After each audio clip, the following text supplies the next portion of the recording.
नमस्कार, बहुत बहुत स्वागत करते हैं आपका। भारत लाइव है और खेल समझिए आप देखना शुरू कर चुके हैं। खेल समझिए में हम आपके साथ जो बातें करते हैं, जो विश्लेषण करते हैं, वो बिहार की राजनीति से लेकर के देश की राजनीति को प्रभावित करने वाली होती है। और ख़ास करके अभी जो पिछले एक सप्ताह से यानी 8-10 दिनों से जो लगातार चर्चा का विषय बना हुआ है वो जातीय जनगणना है। लेकिन हम जातीय जनगणना की बात नहीं कर रहे हैं, हम जातीय जनगणना के प्रभाव की बात कर रहे हैं। आज हम लेकर के आए हैं कि इस जातीय जनगणना के रिपोर्ट सार्वजनिक होने के बाद क्या परिवर्तन हुए। जो सर्वे रिपोर्ट आ रहे थे कि बिहार के 40 सीटों पे क्या होगा, किसे कितनी सीटें मिलेगी, कयास लगाए जा रहे थे, लोगों से पूछे जा रहे थे, सर्वे रिपोर्ट आ रहे थे, हमारे यहाँ भी कमेंट करके लोग बता रहे थे, उसके आधार पर हम आपको बता रहे थे कि परिस्थितियाँ क्या हैं। ये सारी चीज़ें अब खुल करके सामने आने लगी हैं और ये खुल करके तब और ज़्यादा आने लगी हैं जब जातियों का वर्गीकरण और उनकी संख्या का नाप तौल माप पैरामीटर बनाया गया है और उस पैरामीटर पर कौन कितना फिट बैठ रहा है, इसका क्या स्थिति होगा, उसके आधार पर हम आपको बताएंगे कि नीतीश के इस मास्टर स्ट्रोक ने कैसे वो समीकरण ही बदल दिया है, वो सर्वे रिपोर्ट ही बदल गया है, जिससे रिजल्ट पूरी तरह से चेंज हो गया है। अब यह निर्भर करता है कि इसको कैसे कौन हैंडल करता है। हम कुछ जातियों की अगर बात करें तो कुछ जातियाँ जो एक मंच में हैं वो अपने अपने अधिकार की लड़ाई भी शुरू कर चुकी है और अति पिछड़ा समाज ने अपना एक संगठन भी बना लिया है जिसमें अति पिछड़ा आरक्षण बचाओ संघर्ष मोर्चा जो बना है वो अब एक्शन में भी आ गया है और काम करना शुरू भी कर चुका है। इसमें लगभग 21 लोगों की एक कमेटी बनी है। 21 लोगों की कमेटी में अलग अलग जातियों के नेता शामिल हैं। जो हमारे यहाँ जो कल डिबेट हुआ था उस डिबेट में कई नेताओं ने, कई समाज के नेताओं ने इस बात को खुले मंच से कहा कि यदि हमारे समाज को प्रतिनिधित्व नहीं मिलता है और समाज को प्रतिनिधित्व दिलाने के लिए, संघर्ष करने के लिए ज़रूरत पड़ी तो पार्टी लाइन से बाहर जा कर के भी हम बात कर सकते हैं। तो इसका मतलब आप समझ सकते हैं कि जब सब कुछ छोड़ करके राजनीतिक मंशा को दरकिनार करते हुए इस समाज के अपने जो उनका सामाजिक समीकरण है उस समीकरण के लिए युद्ध लड़ने, लड़ाई लड़ने और अपने हक हुकूक की बात करने के लिए जब सब कुछ त्याग कर सकते हैं तो निश्चित रूप से परिणाम पर भी असर पड़ेगा। अगर उसको एक नज़र आप देखते हैं तो जैसा कि आपको पता ही है कि इसमें 2 वर्गीकरण किया जा रहा है। भारतीय जनता पार्टी अपने हिसाब से कर रही है और बाकी की जातियाँ, बाकी के दल अपने हिसाब से कर रहे हैं। जो भारतीय जनता पार्टी कर रही है वर्गीकरण उसको हम बताते हैं, लेकिन इससे पहले हम आपको बता दें कि नीतीश कुमार के लिए, लालू प्रसाद के लिए, कांग्रेस के लिए और जो भी बड़ी पार्टियां हैं, करीब 1 दर्जन के आसपास बिहार में जो स्थापित दल हैं, उन दलों ने अपने अपने हिसाब से इसका विवेचना और इसका पूरा का पूरा स्ट्रक्चर जो है वो तैयार किया है और उस स्ट्रक्चर के हिसाब से वो अपना काम कर रही हैं। इन सारी बातों को अगर एक तरफ देखा जाए तो पिछड़ा और अति पिछड़ा ये 2 ऐसे वर्ग हैं जो डोमिनेट करते हैं और आने वाले किसी भी चुनाव की या पीछे से जो चुनाव चले आ रहे हैं उन सब का वर्गीकरण कर रहे हैं। इन सारी बातों को एक तरफ अगर समेट करके देखा जाए और उसको अपने हिसाब से जोड़ घटाव किया जाए तो एक बात साफ नज़र आ रही है कि इस पूरे समीकरण में अगर हम देखें तो अति पिछड़ा समाज सबसे अधिक संख्या में है और जातियों की संख्या भी अधिक है। यानी कि इनका 36% है और 36% में हालांकि 100 से ज़्यादा जातियां हैं, 112-13 बताई जाती हैं, लेकिन इनमें से डोमिनेट करने वाली जातियां, बहुत सारी जातियां तो इतनी कम संख्या उसकी है और विलुप्त हो गई हैं। आपको हमने पहले भी खबरों में बताया था कि अति पिछड़ा समाज में 14-15 जातियां, मतलब 1.5 दर्जन के आसपास ऐसी जातियां हैं जो डोमिनेट करती हैं, जिनको मेन फ्रेम में आप देखते होंगे। बाकी की जातियां विलुप्त हो जाती हैं, छुप जाती हैं, लेकिन वो सब अपने हक हुकूक के लिए लड़ाई लड़ना शुरू कर चुके हैं। और ये जो 1.5 दर्जन जातियां हैं ये अपने उस अति पिछड़ा समाज को हक हुकूक दिलाने के लिए धरना प्रदर्शन और पार्टी लाइन से बाहर बोलना शुरू कर चुके हैं। इसका सीधा मतलब है कि 2024 के चुनाव और 2025 के चुनाव में असर पड़ेगा। यहाँ तक कि मुख्यमंत्री की कुर्सी भी अति पिछड़ा समाज ने मांग दिया है। तो वहीं पिछड़ा समाज की बात करें तो पिछड़ा समाज 2 वर्गों में डिवाइड है। एक जो सीधे तौर पे यादव समाज है वो राष्ट्रीय जनता दल को सपोर्ट कर रहा है, तो दूसरी तरफ बाकी की जातियां अपने लिए विकल्प के रूप में 1995 में सीधे तौर पे नीतीश कुमार के साथ चली आई थी और नीतीश कुमार को उसका फायदा भी मिला था। यानी कि 27% में से 14% आ गए, तो 13% में डिवीजन हुआ था, जिसमें से जो भाजपा माइंडेड हैं, हिंदुत्व का एजेंडा लेकर के चलते हैं, वो तो उधर शिफ्ट कर गए, कुछ अलग शिफ्ट कर गए, कुछ व्यक्तिगत महत्वाकांक्षा के कारण बदल गए, लेकिन अधिकांश उसमें से नीतीश कुमार के साथ रहा करते थे, जो अब 2020 के बाद से, या कहा जाए कि 2020 से उनसे धीरे धीरे कटना शुरू कर चुके हैं, जिसका परिणाम 2020 में आपको देखने को मिला होगा। अगर बात करें शेड्यूल कास्ट की, तो शेड्यूल कास्ट की भी स्थिति वही है। शेड्यूल कास्ट अपने लिए एक स्पेस खोज रहा है और वो स्पेस रामविलास पासवान के बाद पूरी तरह से खाली नजर आ रहा था, जिसके लिए आपाधापी चल रही थी। एक तरफ जीतन राम मांझी अपने आप को रामविलास पासवान के बाद सबसे बड़ा नेता मान रहे थे दलितों के, तो दूसरी तरफ चिराग पासवान और पशुपति कुमार पारस भी इस पर अपना आधिपत्य जमाने की कोशिश में लगे हुए थे, जिसमें अगर आंकड़ों के हिसाब से और वर्तमान जो परिस्थितियां बनी है रैलियों में, धरना प्रदर्शन में या फिर एक्शन में अगर देखा जाए, तो चिराग पासवान ने सब में बढ़त जरूर हासिल की है। तो एक समाज ये है जो 19% से ज़्यादा यानी 20% के आसपास इनका वोट बैंक है, तो वो भी अपने लिए स्पेस खोज रहे हैं और ये भी निर्णायक भूमिका में रहेंगे। इस रिपोर्ट के आने के बाद, जातीय गणना का सर्वे आने के बाद, कहीं ना कहीं इनके अंदर भी अब जागी है वो बात, और बार बार वो मुख्यमंत्री उप मुख्यमंत्री का डिमांड भी कर रहे हैं।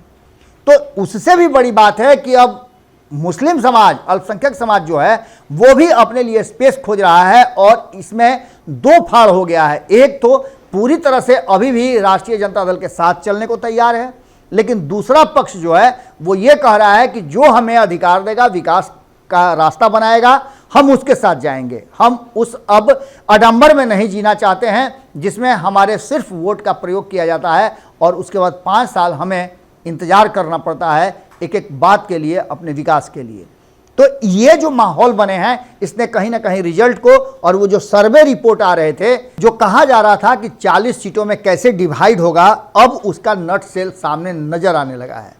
इन 40 सीटों को अगर आप जोड़ घटाव करके देखते हैं तो इसमें परिणाम बदलने की पूरी पूरी संभावनाएं हैं। हम आपसे वादा किए थे शुरुआत में ही कि एक तरफ जहां भाजपा है इसे अपने हिसाब से देख रही है, अपने हिसाब से वर्गीकृत कर रही है, तो अन्य पार्टियां, अन्य दल जो गैर भाजपाई हैं, वो अपने हिसाब से कर रहे हैं। एनडीए और इंडिया गठबंधन दोनों में अलग अलग तरह से इसकी विवेचना की जा रही है और इस विवेचना में एक बात सामने आई है कि भारतीय जनता पार्टी ने स्पष्ट किया है कि यदि आपको ठीक है आरक्षण ही देना है या कोई ऐसा व्यवस्था बनाना है, कोई नीति बनानी है, तो आप 100% जनसंख्या में से 82% हिंदू हैं, उन्हीं के लिए अलग बनाइए और बाकी के जो 18% मुस्लिम समाज के, अल्पसंख्यक समाज के हैं, उनके लिए अलग बनाइए। यानी कि 82% हिंदुओं को उनका हक मिलना चाहिए उनके अनुपात में, और 18% मुस्लिम हैं, उनको भी उनके हिसाब से मिलना चाहिए। लेकिन खैर, इन सारी बातों को लेकर के अगर देखा जाता है तो आंकड़ों की बात करें और आंकड़ों के हिसाब से अगर सीटों का समीकरण जोड़ना शुरू करें तो एमओआई समीकरण, जो लालू प्रसाद का दावा है कि वो मेरे साथ है, हालांकि इस सर्वे रिपोर्ट में एमओआई समीकरण में से एम समीकरण जो है वो बिखरता हुआ नजर आ रहा है। तो वहीं यादवों में भी कहीं ना कहीं जो कुछ वर्ग हैं इस बात को लेकर के अब पीछे पीछे नहीं चलेंगे, आंख मूंद करके नहीं चलेंगे, बल्कि वो सोच समझ करके अपने वोट का, एकमात्र वोट जिसके सरकार बनेगी उसका फैसला करेंगे। तो 18% मुस्लिम और 14% यादव दोनों मिलकर के 32% होते हैं और ये कहीं ना कहीं एक धारा खड़ा है, एक एंगल पर, एक एक्सिस पर ये खड़े हैं। तो दूसरी तरफ सवर्ण और अति पिछड़ा को अगर मिला देते हैं, सिर्फ ये दो, चूँकि अति पिछड़ा समाज से एक स्वर उठने लगा है कि हमारे पास सब कुछ है, संख्या है, सब कुछ है, लेकिन हमें एक गाइडलाइन चाहिए और एक ऐसा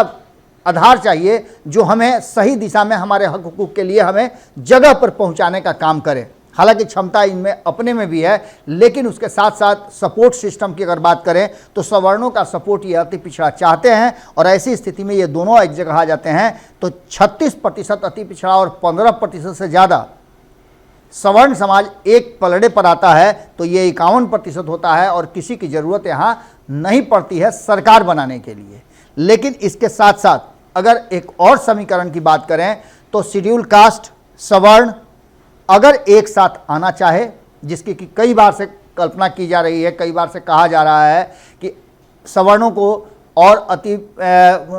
दलितों को, इन दोनों को एक बेस पॉइंट चाहिए, और इस बेस पॉइंट के लिए ये दोनों अगर मिल जाते हैं तो इनका भी लगभग 36% के आसपास वोट होता है, और ये अगर अति पिछड़ा से मिल जाते हैं तो ये 72% वोट होता है, और ये किसी की ज़रूरत नहीं है, एकदम बिल्कुल अलग तरह से ये सब कुछ नज़र आने लगेगा। आपको बता दें इसके साथ साथ मुस्लिम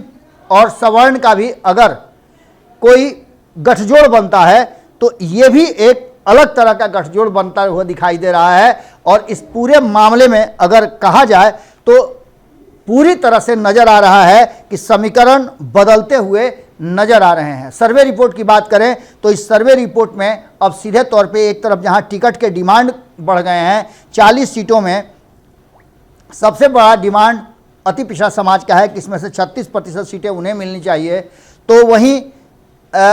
ओबीसी जो है वो चाह रहा है कि उनके 27% सीट मिले। दूसरी तरफ मुस्लिम समाज भी अपना प्रतिनिधित्व चाह रहा है, तो इन 27% में से यादव समाज अपने प्रतिनिधित्व को ले रहा है और आगे भी उसको कंटिन्यू करना चाहता है। सवर्ण को अपने हिसाब से चाहिए, जबकि सवर्णों की संख्या अधिक है। आप जानते ही हैं 15% से अगर बिहार विधानसभा में देखें या फिर लोकसभा में देखें तो सवर्णों की संख्या संतोषजनक है, और वो चुनावी रणनीति में आगे हैं, डोमिनेट भी कर रहे हैं। लेकिन इसके साथ साथ अगर बात करें दलित की तो उसकी भी स्थिति मिला जुला के सही, अगर बिहार में 40 सीटों का आंकड़ा देखें तो रिजर्व सीट पहले से दी हुई है, और वो रिजर्व सीट कहीं ना कहीं उनके सामने नजर आ रहा है। अब इन सारी परिस्थितियों को देखते हुए एक बात तो तय मानी जा रही है कि भारतीय जनता पार्टी का एनडीए गठबंधन और नीतीश कुमार का INDIA गठबंधन दोनों कैसे इन समाज के लोगों को अपने पक्ष में कर पाता है। क्योंकि आपको पता है कि एक तरफ जहां रामबली चंद्रवंशी के नेतृत्व में आपने देखा कि किस तरह से जो अति पिछड़ा समाज है उनको एक गोलबंद करने की कोशिश की जा रही है। एक उन्होंने संगठन भी बनाया है, मोर्चा बनाया है, जिस मोर्चा में बहुत सारे लोग शामिल हैं। तो दूसरी तरफ आपने देखा होगा इनका संबंध आप जानते हैं कि राष्ट्रीय जनता दल से है। उस सरकार में रहते हुए सरकार के ही आंकड़ों को उन्होंने कहीं ना कहीं कोट किया है, टारगेट किया है और बताया है कि ये आंकड़े संतोषजनक नहीं है। तो दूसरी तरफ आपको बता दें कि भारतीय जनता पार्टी भी अभी हाल फिलहाल में आपने देखा एक दिन पहले ही चंद्रवंशी समाज के लोग धरना प्रदर्शन कर रहे थे इस आंकड़े को लेकर के। वो अपना विरोध प्रदर्शन करने के लिए धरना पर बैठे हुए थे, जहां आपने देखा कि प्रेम कुमार गए थे जो पूर्व मंत्री हैं बिहार सरकार में, कई बार से जीते हैं, चंद्रवंशी समाज से आते हैं। तो वहीं प्रमोद चंद्रवंशी भी गए हुए थे। और सबसे बड़ी बात कि विद्यापति चंद्रवंशी जिनकी अपनी पार्टी है AJPR, वो भी उस धरना स्थल पर गए थे, अपनी बातों को उन्होंने रखा। इसका सीधा मतलब है कि कहीं ना कहीं अब ये समाज जो है वो अपने हिसाब से डोमिनेट करना चाहता है और परिणाम को बदलने की क्षमता रखता है। हमारी बात कई लोगों से हुई, इस बीच में आपको हमने बताया भी था कि एक तरफ जहां हमारी बातचीत सम्राट चौधरी से हुई, मिथिलेश तिवारी से हुई, इसके अलावे हमारी बातचीत हरीश सहनी से हुई, ऋतुराज सिन्हा से हुई, ऐसे कई नेता हैं। हमारी बात राजेंद्र सिंह से हुई। ये सभी नेता, सभी जो भारतीय जनता पार्टी के नेता हैं, वो इस बात को मानने के लिए तैयार हैं कि अति पिछड़ों को उनका हक मिलना चाहिए। तो दूसरी तरफ नीतीश कुमार ने भी अल्पसंख्यकों को अपने पाले में रखने के लिए एक नई रणनीति बनाई है। अगर इस रणनीति पर काम करना शुरू कर दिया जाता है तो सीटों के बंटवारे में नीतीश कुमार और भारतीय जनता पार्टी के बीच में सीधा टक्कर होगा, जिसमें एक बड़ी भूमिका राष्ट्रीय जनता दल की सामने आ सकती है। 40 सीटों का तिलिस्म तोड़ने के लिए और इस रिजल्ट को बदलने के लिए तैयारियां शुरू हो चुकी हैं, वक्त है। लेकिन जैसे ही आप दशहरा के बाद जब इन स्थितियों की विवेचना करना शुरू करेंगे और इस पर जब एक्शन शुरू होगा अलग अलग राजनीतिक दलों का, क्योंकि उसके बाद 4 से 5 महीना बच जाएगा चुनाव का, तो निश्चित रूप से बहुत कुछ बदला है, बहुत कुछ बदलने की शुरुआत हो चुकी है। और इस जातीय गणना के रिपोर्ट के सर्वे के बाहर आने के बाद परिस्थितियां बदली हैं और सर्वे रिपोर्ट भी बदला है। जो 2020 का मैच चल रहा था उसमें देखना दिलचस्प होगा कि पलड़ा किधर झुकता है। जुड़े रहिएगा भारत लाइव के साथ, खबरों का सिलसिला लगातार जारी है। बहुत बहुत धन्यवाद। अगर ये वीडियो पसंद आई और वह बिहार के राजनीति और बिहारियत से सरोकार रखेनी तो सब्सक्राइब बटन दबा के चैनल के सब्सक्राइब कर ली। ओजे एगो घंटी बा, ओकरा बटन दबा देला से कुल सटीक और मारक खबर रुआ मुफ्त में मिल जाई। अगर रुआ पत्रकारिता के हमनी के नया प्रयोग में सहयोग कर चाहतानी तो ज्वाइन बटन दबा दी।